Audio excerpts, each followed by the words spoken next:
What's good, YouTube? DM Gaming here, guys. Once again, y'all know how I do. Hope everybody's having an awesome day, man. Awesome evening, awesome night. Whenever time you is watching this video, baby. All gas, no brakes. Guys, normally by now, I would be uploading my playbook. And I still might do that later, but I may save it for in the morning or tomorrow. Because something came across my mind and I was going to wait to do this tomorrow. But I don't want to wait. I want to go ahead and get y'all this information. Okay. And it involves Dynasty mode. And even though the game's not out, I can already see this being a potential, I wouldn't even call it an exploit. Just kind of a heads up, if that makes sense. And everybody bookmark this, save this, because I guarantee you this is a possibility. So a very real possibility. And it revolves around recruiting. Okay. So the way that this is, guys, if you look at how recruiting is set up in the game, all right, if you recruit a player, and this is based off of the information we got even from this morning's video. So if you hadn't watched that, go watch that and come back and you'll kind of get a foundation of what we're talking about here. In recruiting, players remember coaches that recruited them, okay? And since players remember coaches that recruited them, if they end up in the transfer portal, then you have a chance, you have a better chance of getting them than somebody who never recruited them, if that makes sense, okay? Even though 4 and 5 stars have parameters, or they have certain things that smaller schools just can't provide, thus locking them out of recruiting 4 and 5 stars or signing 4 and 5 star recruits. Okay. Yet and still, here's my theory, guys, or here's my strong speculation based off of what's in game. Okay. You can still recruit those guys. So, as a head coach, let's say I'm playing with Kent State. Now, I get it. I try a different school because I'm always doing. Let's say I'm playing with Troy. All right. And there's some 4 and 5 star guys. I'm an offensive coordinator. Some 4 and 5 star recruits out there. They're not interested in my school because there's nothing I can provide for them. But remember what I told y'all this morning. You can still try to recruit those players, even though you know they're not going to sign with your school, by giving some recruitment time to them. Okay. They are going to remember that you recruited them. Now, in regards to that, what I think or what I believe is that in order for them to remember that you recruited them, I think you have to make it, I don't know. Maybe you have to make it into their top 5 or top 3. I really don't know just how that works. Okay. But anyway, we'll go with what we're being told. And what we're being told is that the recruits will remember that you recruited them. Okay, so I'm an offensive coordinator. I'm recruiting this 4-star quarterback, knowing good and well I can't sign him to Troy because he has certain things that he wants that my university just cannot provide. Okay, but here's my question. Once they get into the transfer portal, do they still require those things? Interesting thought, right? Because, guys, here I'm going to give you the tea right now. I'm going to spill the beans right now. You could be a coordinator, offensive and defensive coordinator. And I'm going to be honest, the success of the team, winning games, is not it's not on your plate. Yes, you want to win as a coordinator. You want to win as any part of a team. But if the team fails, they're going to fire the head coach, which, yeah, will cost you your job as well. But I digress. Our end goal, if you're starting out as a coordinator, your end goal is to become a head coach somewhere. Does that make sense? So listen closely. You're an offensive coordinator. It would benefit you to get a leg up in recruiting. I'm going to give you a recruiting tip. Pay attention to them 4 and 5 star guys. Go and recruit them. I'm not saying throw the kitchen sink at them. You still need to sign some quality guys that can help your program. But it would benefit you to still go after some of those 4 and 5 star guys that...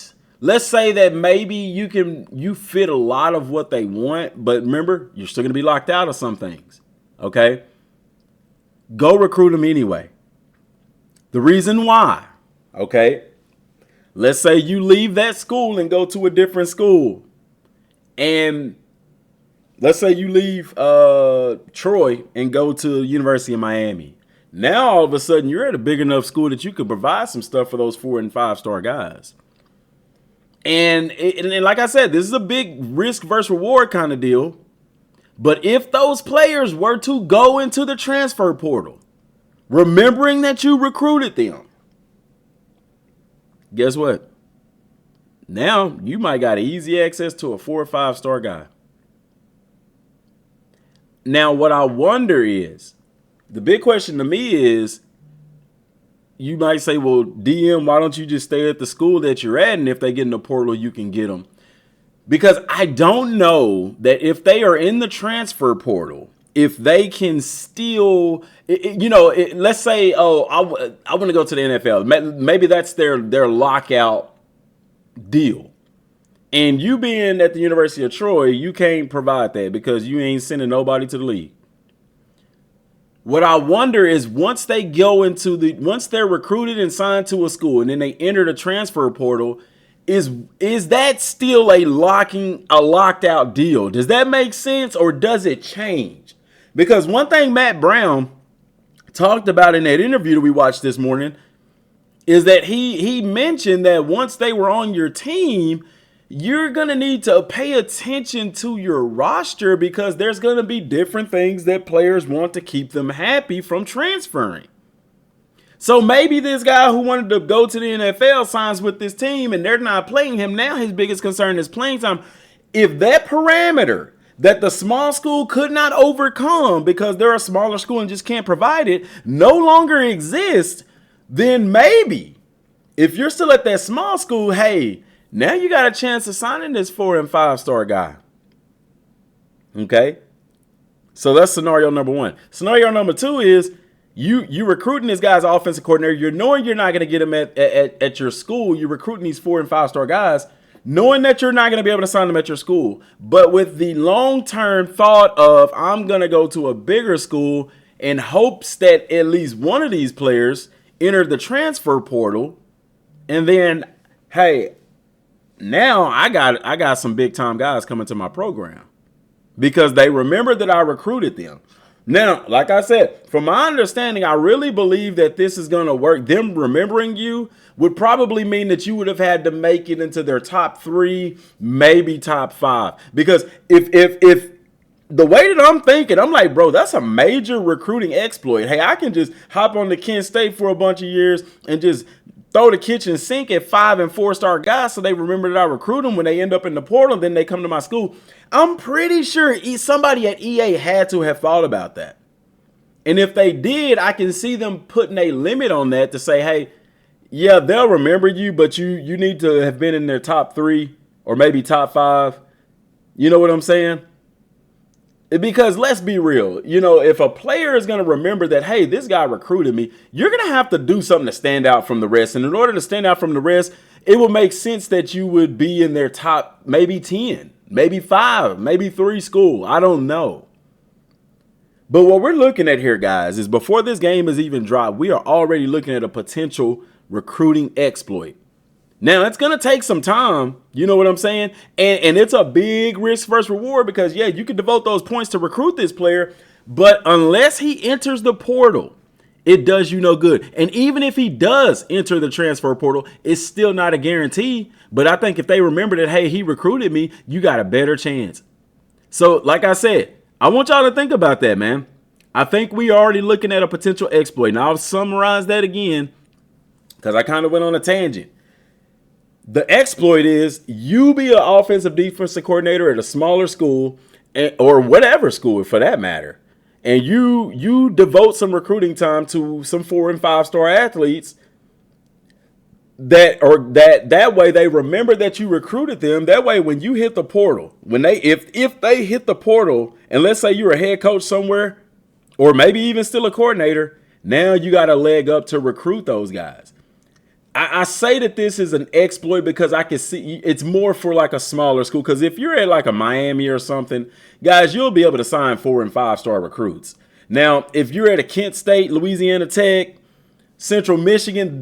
I'm talking about doing this for a smaller school. Maybe it's an exploit for a way to you be able to get some big time recruits where you start out at a smaller school, you're recruiting these guys knowing you can't get them. If the parameters are lifted once they sign with a team that, you know what I'm saying? Now I go to, say, another small school. Maybe I go to a Appalachian State or something, and this 5-star remembers that I recruited him back when he was in high school before he entered the portal. Now I got a chance to sign him. I don't know, man. There's a lot of red tape in here. There's a lot of gray area in here. Like I said, it depends if those parameters that lock out the small schools will continue to stay on that player, even though he signed with a different team. Like, for example, like I said, going to the NFL, which a small school can't really provide. Maybe, you know what I'm saying? Or going to a top 25 program or something. I don't know. If those parameters stick with that player, then yeah, the small school would still be left out. But I'm assuming that they're not. Okay. And then the other hurdle that you have to get over is them remembering you. Do they just remember you if you recruit them anyway? Or do they remember you if you make it into their top 10 or top 5 or top 3? Very interesting, guys. If it works the way that I'm thinking, if you're at a small school, it would benefit you to